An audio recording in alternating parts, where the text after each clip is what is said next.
everyone, this is Laura coming to you from the old Askew place on a very gloomy and rainy Sunday. We're just sitting here listening to the tin and the lovely rain, and nothing like rain on a tin roof. But today is the day we're going to do the question and answer. And again, thank you to all who submitted questions. I think I pretty much wrote down, in essence, everything, people ask. Some people ask the same thing. Some people sort of ask the same thing at the same time. So we're kind of combined some of the questions, but thank you so much to everyone who participated in this. And once we get to a level on the YouTube channel where we can do live question and answers, I'd really love to do that. So if you haven't already, go ahead and like, share, and subscribe. So we're just going to jump right into it and start at the beginning. So the resounding question that we have so far is, how did you get into this? What on earth possessed you to go out and buy a derelict old home that hasn't seen any progress or renovation since the 1930s? Okay, so that's a very good question. Sane people don't do that. So, how I got into this house was way back in the early 90s when I was a wee little girl going to my grandfather's house on a Sunday afternoon, much like this one, only, over 30 years ago. We would go for afternoon drives down the back streets of the town, and there was many older Victorian homes here in Edwardian, colonial revival, whatever you'd like to call them, homes in this area at that time. And there's a few of them I loved. There was a couple of pretty Queen Anne's, unfortunately, that are no longer here. There was, at that time, another big white colonial revival house, like the Askew place. And then there was the actual Askew place itself. So I grew up, just really loving and revering these old homes and just knowing that there was something very special about them. So fast forward a couple of years, I believe it was the late 90s, I was going back and forth to a singing competition. I used to sing opera with my voice teacher, and she was looking for an old home to move.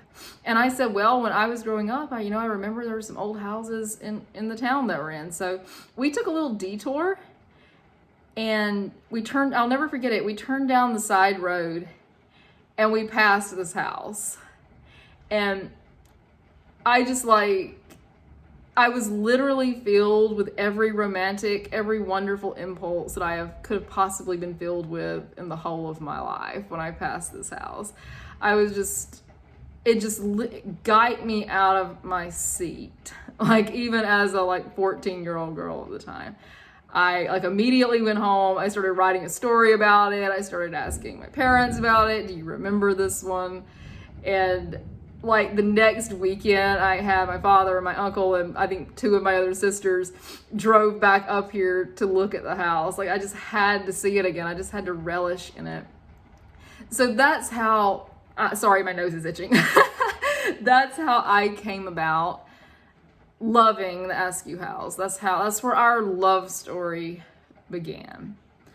Okay, so the next most popular question that I got was, what is the history of this house? So this house has a long and storied history. I'll give you a little bit of it now. This home was constructed sometime between 1907 and 1909 by a lumber and turpentine businessman by the name of Charles Peyton Gleaton. He built this home for his wife and his family. At that time, I believe he had 7 living children, and they moved from a neighboring town to here in 1909, and they set up housekeeping here.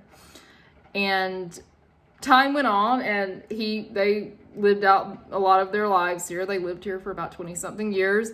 They had a son that died in this house. We know he was 11 years old. He was Charles Jr., and he died of an appendicitis. So we do know that one of his children died here. He had some other children that, I think 2 other children that died young, but they did not die in this house.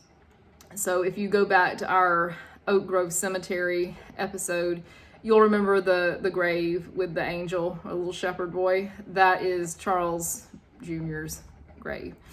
So that was some of what I don't know a lot about him other than the fact that he built this wonderful house, and that's really all I need to know. And I'll drop a picture of himself and his wife, Nancy, right here so you can see them.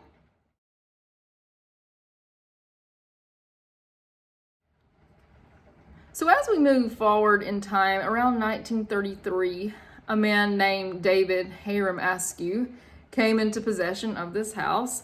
There's a couple of different theories about how he acquired the house. We're not going to really get into all that because there's some sensitivities about that, and that's certainly understandable.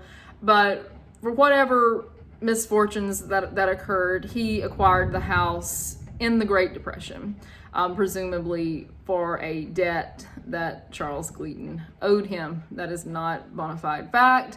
It's just the story that I was told. If you have another version of that story, please feel free to comment what you know in the comments here of the video, because what I know is purely secondhand about how all of that happened.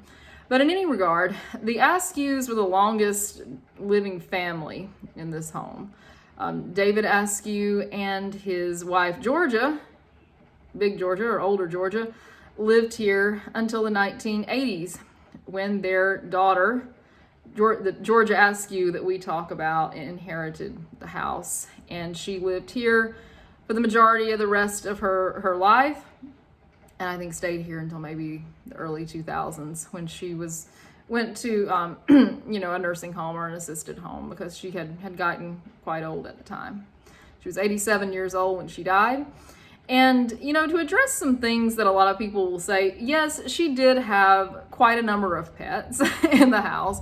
That was one thing that she was very known for in the community, having quite a number of pets.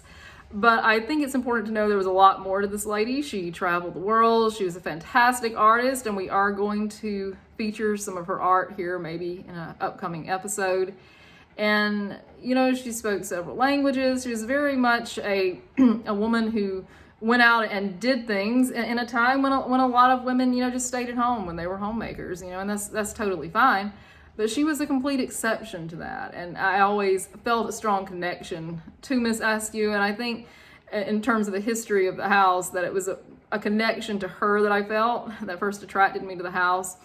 She was a pianist, by all accounts. She taught piano here. She taught art. We have a lot in common, me and Miss Askew, so including, the red lipstick here today. But those people who actually knew her will get that. But I'll also drop a picture of her and her parents right here.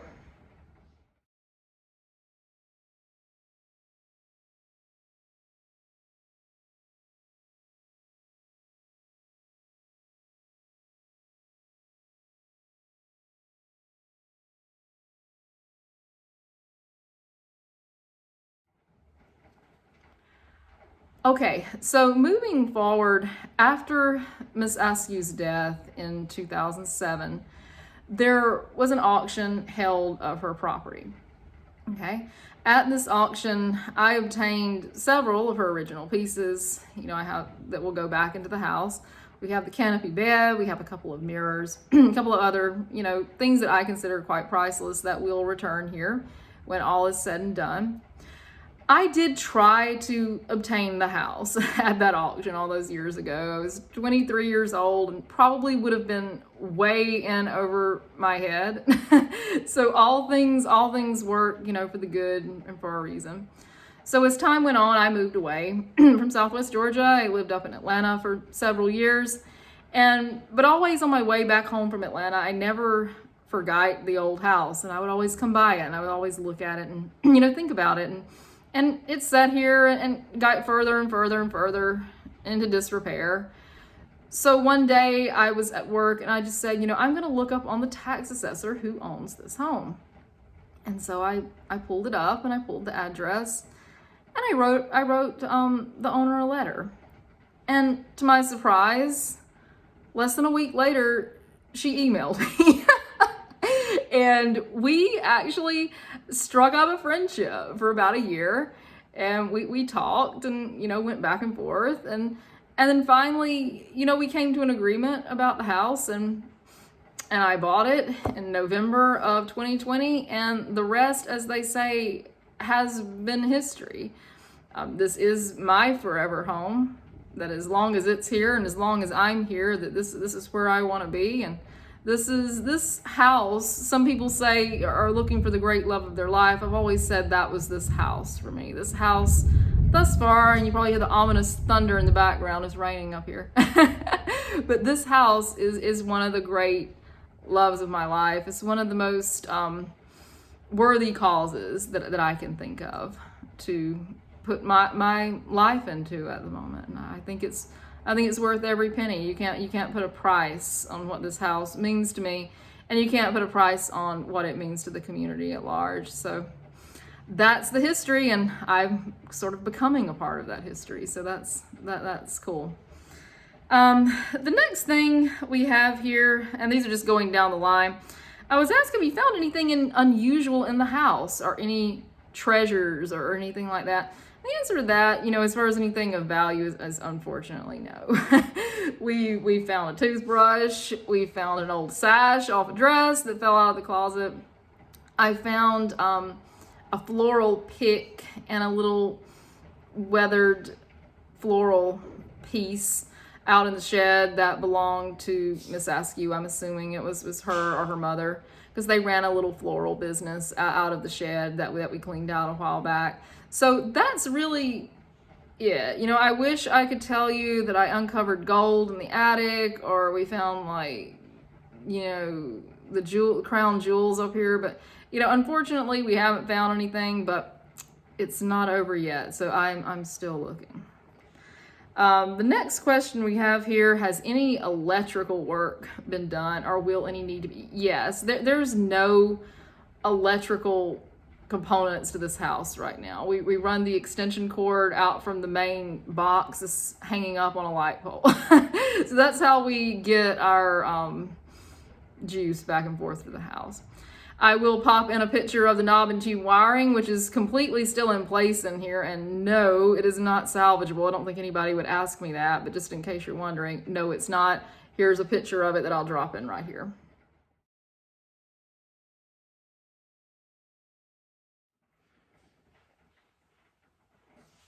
Another common question that comes up is the house on the National Register of Historic Places? Is it on the Georgia Registry? And if it's not, are we going to try to get it there? The answer to that is yes. Yes, on the paperwork part. The house is not currently listed on the National Register. It is eligible. There was one of the former owners told me there was an issue with the carriage house when they initially queried on putting it on the National Register. They did not like the carriage house because it's been so significantly altered. I do not want to tear down the carriage house. I can tell you that. I think their issues with it are from that tin on the side of it. It doesn't have the original siding.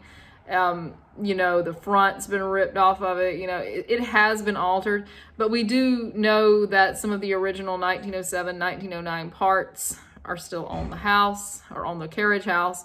And my thoughts is to try to offer them a convincing argument in my query that it can be returned to its original or somewhat original state. The carriage house does appear on the 1921 Sanborn maps for the Askew house, so I'm hoping we can make that argument with them. But no, it's not. It should be. It definitely will be. And hopefully I'll be getting that paperwork together for, I believe, the February submission. The next question was on our paint stripping process. Like, why do we elect to do the heat gun and the scraping over, chemical stripper? Number one, chemical stripper will not take this stuff down to the level that it needs to be taken. You have to use chemical stripper in some areas, like in little corners where I can't get the heat on it effectively. But what I highly recommend, if you're, attempting a massive stripping job, which is what this house is, it's not hardly a room or a corner that wasn't covered in paint in the 1930s.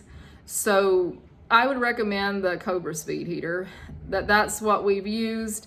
If you looked at our recent videos on the ceiling, on the coffered ceiling, that is the only thing that made that possible. Chemical stripper, gel stripper, clean. When we use it, we use a brand called Clean Strip, but that would have been a astronomical mess in there. It would have taken gallons and gallons of it. So I do recommend the Cobra Speed Heater. Yeah, it's expensive. Oh, there's the thunder again. But it's definitely worth it if you're doing a large scale stripping project.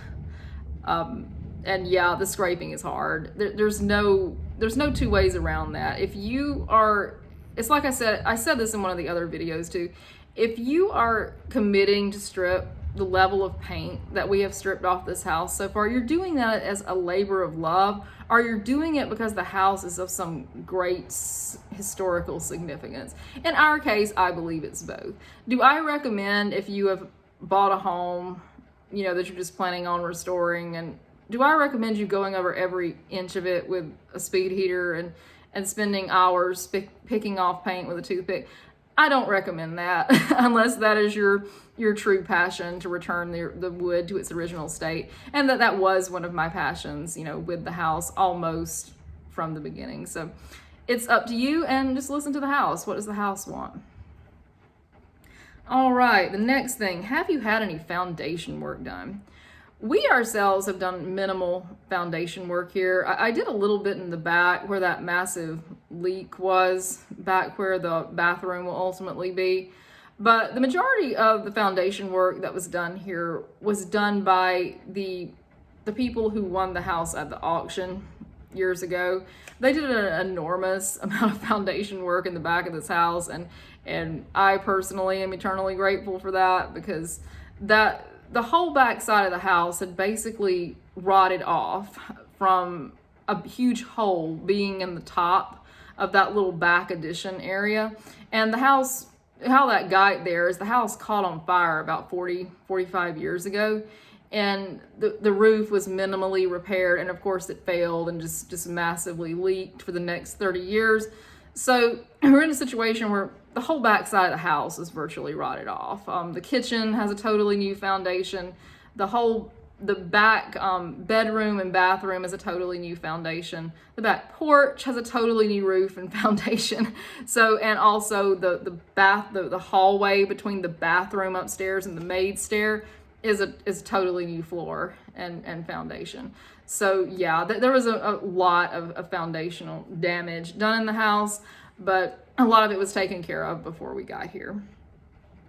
The next thing, someone asked if we found any snakes in the house. Well, that's a really terrifying question. And the answer to that is no. I have not found any snakes in the house. We've seen several out. I have not seen any rattlesnakes. We've seen copperheads, baby copperheads. They're extremely dangerous. And if you are clearing land around an old house or anywhere else, be careful, because if they bite you, you know, that's a whole nother story. Got a couple of king snakes and oak snakes up here. Those guys are good, so we don't kill them. We want them to stay around and keep the bad guys away. But no, I have not found any snakes in this house yet. Knock on wood, we won't. All right, the next thing, have you considered camping out and doing a haunted vlog? This question comes from my sister, and I'm like, yes, we need to get together on that, because I think that would be a fantastic thing to do, to see if there's anything up here. Which leads to my next question. Have you seen anything up here? Any weird happenings? As for me, not really. The only thing we heard was the upstairs door shut, like a person was upstairs shutting it in the pink room, between the pink room and the other blue room. We did hear a door shut up there. Doors are mysteriously open at this house quite a bit, but all of the former owners have seen things up here, and in varying degrees of intensity. The people who were working on the house have felt and seen things here.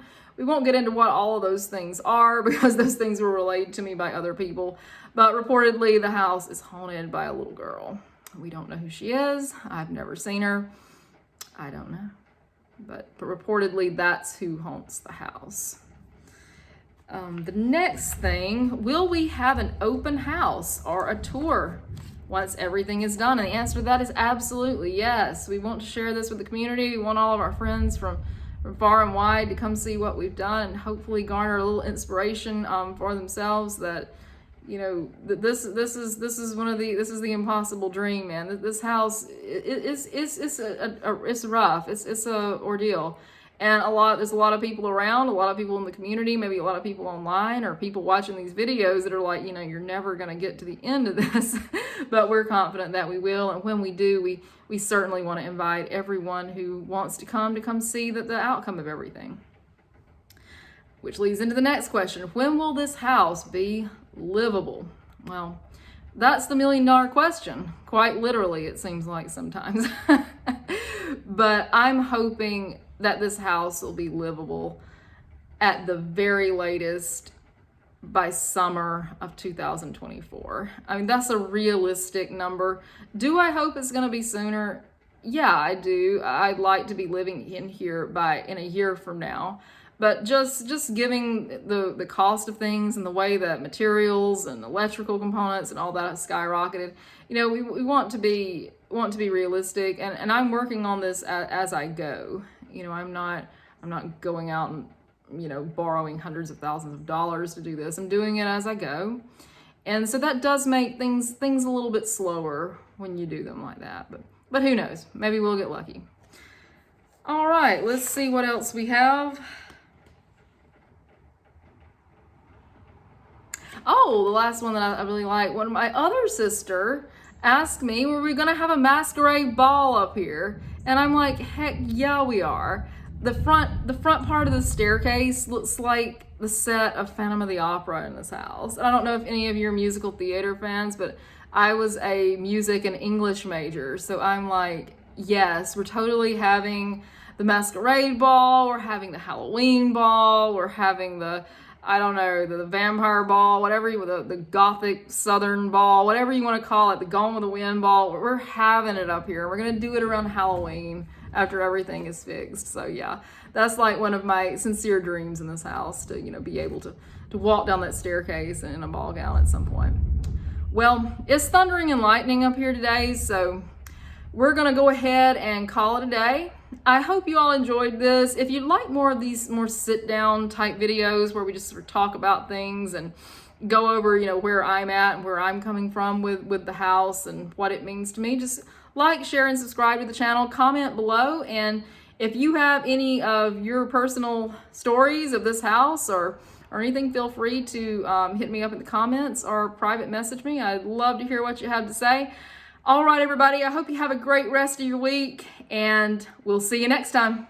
Bye-bye.